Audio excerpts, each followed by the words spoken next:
عليكم ورحمة الله وبركاته. الحمد لله رب العالمين والصلاة والسلام على أشرف الأنبياء والمرسلين وعلى آله وصحبه أجمعين، أما بعد. قال الله تعالى: أعوذ بالله من الشيطان الرجيم، بسم الله الرحمن الرحيم. وقال ربكم ادعوني استجب لكم ان الذين يستكبرون عن عبادتي سيدخلون جهنم داخلين.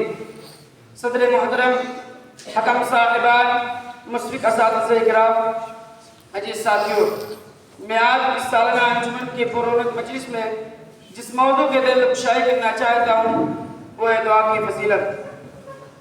اللہ تعالیٰ اس بات کو پسند کرتا ہے کہ اس کے بندے اسی سے امید وابستہ کرے، اسی کے سامنے ہاتھ پھیلائے، اسی سے اپنی تمام ضروریات کا سوال اسی سے کرے اور اس سے رحمت کی التجا کرے اور اسی سے عذاب قبر کی پناہ طلب کرے.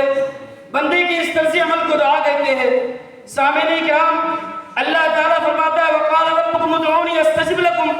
ہمارا رب کتنا کریم ہے جو خود مانگنے کا حکم دیتا ہے، پھر اس کے قبولیت کا بھی وعدہ کرتا ہے، اور جو شخص نہیں مانگتا ہے اللہ اس سے ناراض ہوتا ہے. اور یہ بات ظاہر ہے کہ اگر ہم دنیا والوں کے سامنے مانگیں، دنیا والوں کے سامنے اپنے عاجزی و انکساری کا اظہار کریں، دنیا والوں کے سامنے اپنے التجا کو رکھے، تو دنیا والے ہمیں فقیر کہیں گے، ہمارے مانگنے کی وجہ سے دنیا والے ناراض ہوں گے. اور یہ بات ظاہر ہے کہ اگر اللہ سے مانگیں تو اللہ ہماری دعاؤں کو قبول کرے گا. میرے بھائیو، اللہ رب العالمین کا فرمان ہے: وَإِذَا سَأَلَكَ عِبَادِي عَنِّي فَإِنِّي قَرِيبٌ أُجِيبُ دَعْوَةَ الدَّاعِ إِذَا دَعَانِ فَلْيَسْتَجِيبُوا لِي وَلْيُؤْمِنُوا بِي لَعَلَّهُمْ يَرْشُدُونَ. اے میرے حبیب پاک صلی اللہ علیہ وسلم، میرے بندے آپ سے میرے بارے میں سوال کرتے ہیں کہ اللہ کہاں ہے، تو اس سے کہہ دو انی قریب، کہ میں ان کے شہر سے بھی زیادہ قریب ہوں. اجیب دعوت الداعی اذا دعان، پکارنے والا مجھ کو پکارتا ہے کہ اس کی پکار اس کے لبوں سے جدا نہیں ہوتی، کہ میں اس کے پکار کو سن لیتا ہوں. وَلْيُؤْمِنُوا بِي، اس پر ایمان تو لاؤ. دیکھو تو صحیح کتنی جلدی تمہاری پکار کو سنتا ہے. میرے بندو، مجھ سے مانگو تو صحیح، ابھی تمہاری مانگ تمہارے لبوں سے جدا نہیں ہوئی کہ میں تمہارے مانگ کو پورا کر دیا.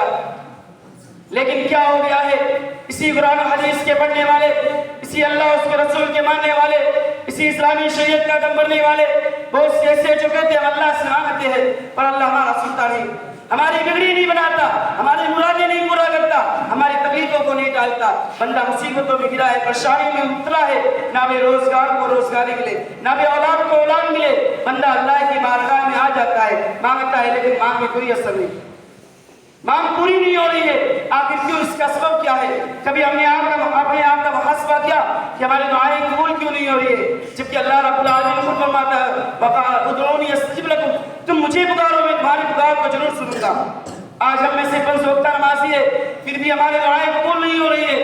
کیوں؟ اس کا اصل سبب یہ ہے ہم نماز ہی پڑھتے ہیں دوسرے کی ٹہوں میں لگے رہتے ہیں، ہم نماز ہی پڑھتے ہیں گالی بھی دیتے ہیں، ہم نماز ہی پڑھتے ہیں چوری بھی کرتے ہیں، ہم نماز ہی پڑھتے ہیں دوسرے کی قیمت بھی کرتے ہیں، ہم نماز ہی پڑھتے ہیں ایک دوسرے کے عیبوں کو تلاش کرتے ہیں، ہم نماز ہی پڑھتے ہیں اپنے بھائی کا حق بھی مارتے ہیں. کہاں سے ہماری دعائیں پوری ہوگی؟ کہاں سے ہماری دعاؤں میں تاثیر پیدا ہوگا؟ کہاں سے ہماری دعائیں عرش تک پہنچے گی جبکہ ہماری زبان گناہوں میں لگپت ہے؟ میرے بھائی، اگر ہم چاہتے ہیں کہ ہماری دعائیں عرش تک پہنچے تو ہمیں اپنے آپ کا محاسبہ کرنا ہوگا. معزز سامعین کرام، کون کہتا ہے بے اولاد کو اولاد نہیں ہوگا؟ اٹھاؤ قرآن کو، کھولو قرآن کا 16واں پارہ سورہ مریم میں اللہ رب العالمین فرما رہا ہے: اذ نادى ربه نداء خفيا قال رب اني وهن العظم مني واشتعل الرأس شيبا.